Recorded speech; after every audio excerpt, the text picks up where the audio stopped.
the colors mean things? Yes.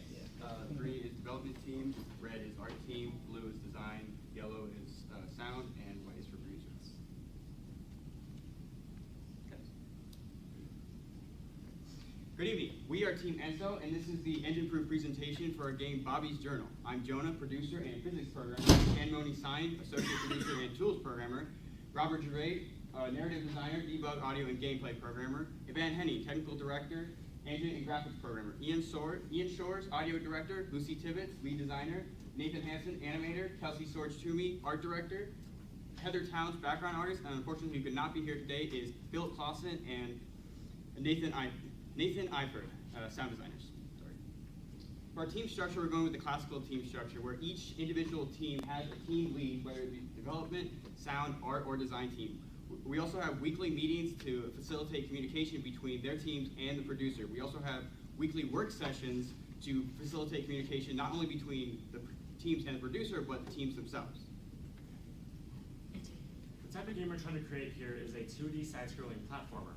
Now, in order to create an engine that well facilitates the game that we're trying to create, we're trying to develop an engine that is built on fast iteration, built on a modular design that can be changed easily down the road, and built on a system that, if we need to change major components, it doesn't lead us to change huge parts in the middle of the engine, causing huge decoupling of systems and problems down the road. Now, the types of design patterns that we're using to create this engine is built around the model view controller pattern. The game engine is data-driven and component-based, and the model of the model view controller, or the model view controller pattern, is built on these components. All the aspects of the game engine are split into different systems. The data that are needed in these systems are categorized into separate components. The components make up the model of the model view controller pattern. Now, the next part of the model view controller pattern is the view part. The view will take the data from it and present it to the user somehow. This is done both in the graphics engine and in the sound engine. Finally, the model is mutated throughout the game engine by both the behavior system and the input system by the player. To complement the MVC pattern, we also use the observer pattern, as I will explain in much more detail later. We do use event-driven programming both with the observer pattern and asynchronous inheritance-based event programming, which is also attached using proxy classes to our scripting language. Every single system in the game engine does use a singleton design pattern. Now, the different systems of our game engine include the core system, which includes math, the timer system, and the component system. We've got a graphics implementation. We have a behavior system using a finite state machine. We have physics implementation. We've got a debugger. We have a human interface device layer, which includes mouse and keyboard binding. We have an audio engine, and we have a scripting engine using Lua. The core implementation. As I mentioned, our game engine is component-based. We use the entity component-based architecture. All the components are grouped together in like containers, so all the vertex lists for the graphics system are together. This improves cache coherency, and it helps make it run faster, and it allows the systems to have an exact list of components to operate upon. Now, we use game object definition and object management systems using an entity. The entity is simply a wrapper around all these components that work together to represent a game object. Every single entity and component in the game engine is statically accessible using its name. We use component factories in a task-based way. Rather than having a component factory create something like a vertex list, we have it create something called a quad, or something else that we need. A quad, it represents multiple components, and so the programmer that's using the factories don't have to know which components go behind what they're using, but rather they just need to know this is what I want done, and they don't have to worry about anything else. Now, our frame rate controller system uses a high-resolution timer and a generic scheduler. Different systems or non-systems can run at periodic update rates. This allows our system, like our physics system and our render system, to run at different frame rates if we want to. Finally, the theory behind developing on this team is test-driven development. Every time we create a major system in the game engine, we create a huge test, or several tests, that just try to pound out that system and make sure that it works exactly as we intended. As we update the systems, we update the tests to show that the new functionality works, and we also use this as our main way of communicating to other developers how to use the system. We do use documentation, but this is our main way of communicating. Now, our graphics system is split into 3 levels. The first is a low-level abstraction over DirectX 10, but it will work over other graphics layers if we need to. Our entire game engine is shader-driven, which allows us to do special effects later on if we want to. And now we're going to demonstrate with our first of many tests in this presentation. As you can see, we've got filled polygons, we've got wireframes, we've got textures being mapped to different types of polygons. We've got UV lists automatically updating in that quad in the upper right. We have colors being updated automatically in the the lower left, we've got an arrow that's moving around and changing size, and we have crosses that we can use later as contact points.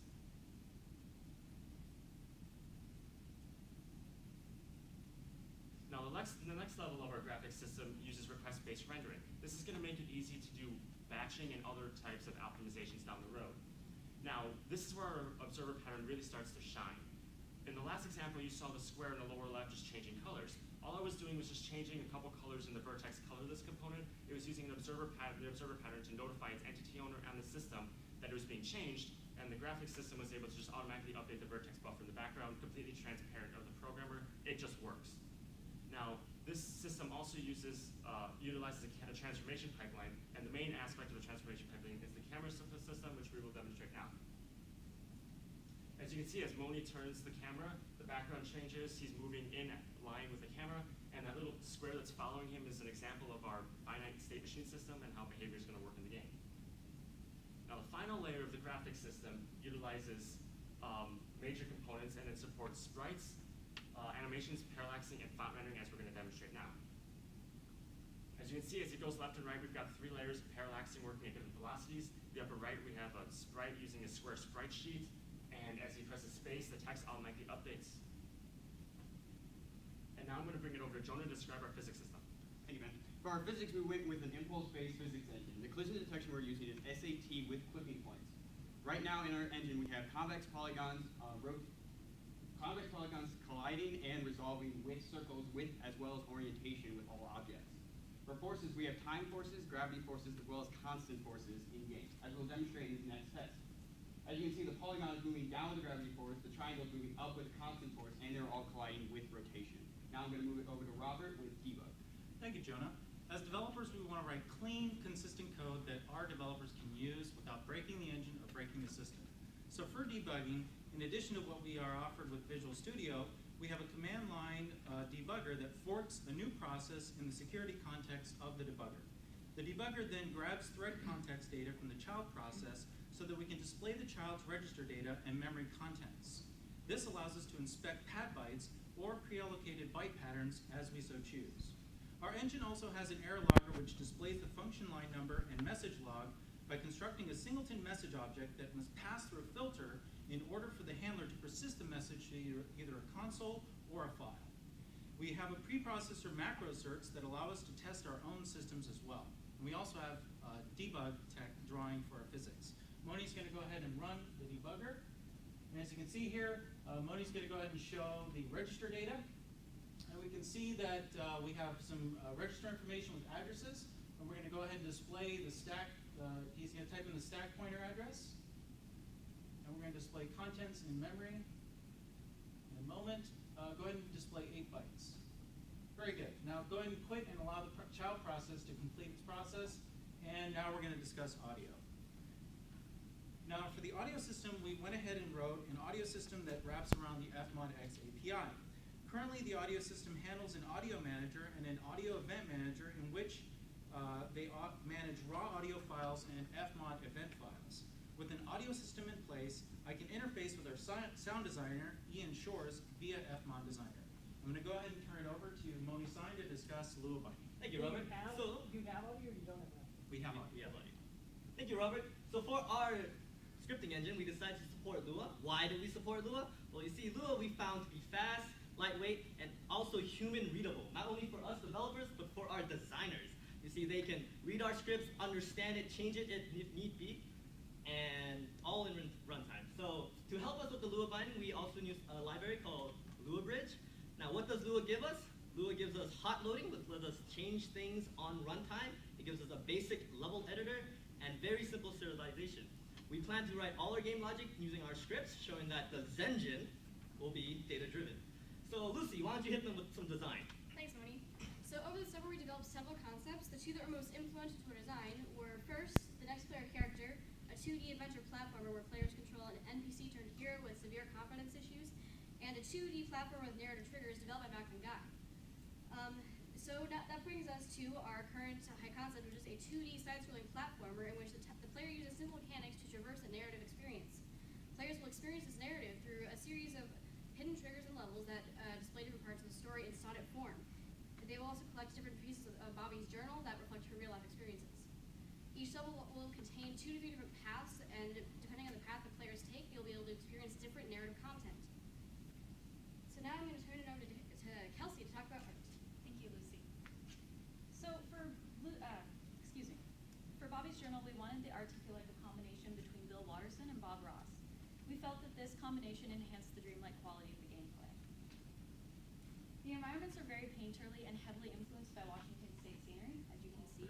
Here we have concepts by Nathan Hansen and Heather Towns.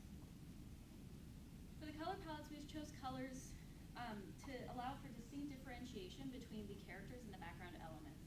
The backgrounds consist of mostly subdued colors, whereas the foreground characters consist mostly of bright, bold colors.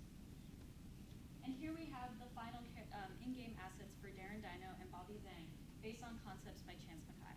And now Ian Shores will talk about audio. Hey, Robert, can you just say Thank you, Kelsey.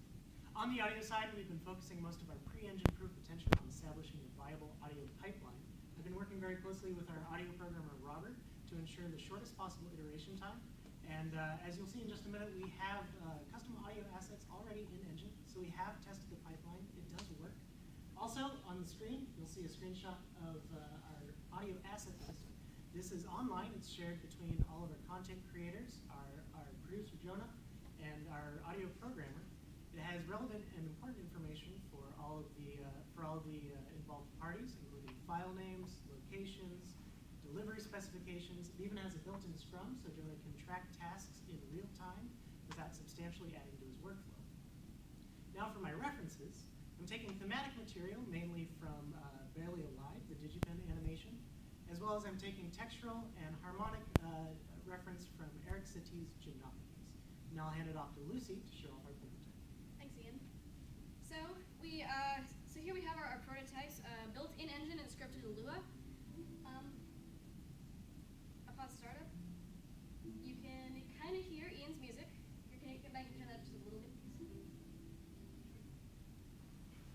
Up in the corner, we have our profiling text with frame rates, and we also have our debug draw displayed on screen currently.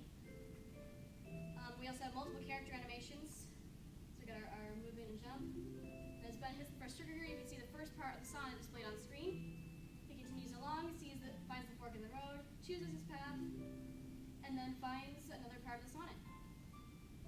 So we also have this nice parallaxing in the background, if you kind of notice.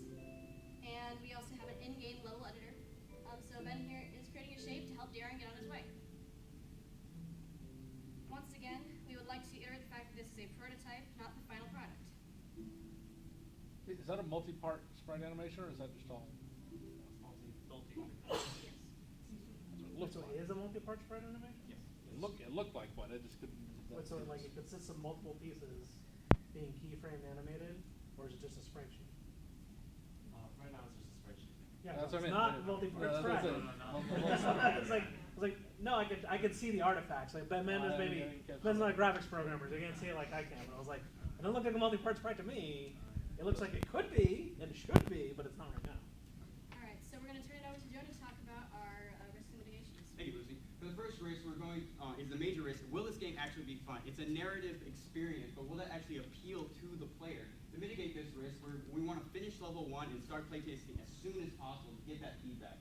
Another mitigation for this is we can rework the design as much as we want. We made our tech as flexible as possible to be able to scope back and rework the design as much as we want. Our second risk is our game is more of an art-heavy game, and right now we technically don't have any full-time artists. The mitigation for this is we can scope back art, we can reuse assets as much as we want. Another mitigation is we can actually hire some full-time artists from some of the CG classes offered here at DigiPen.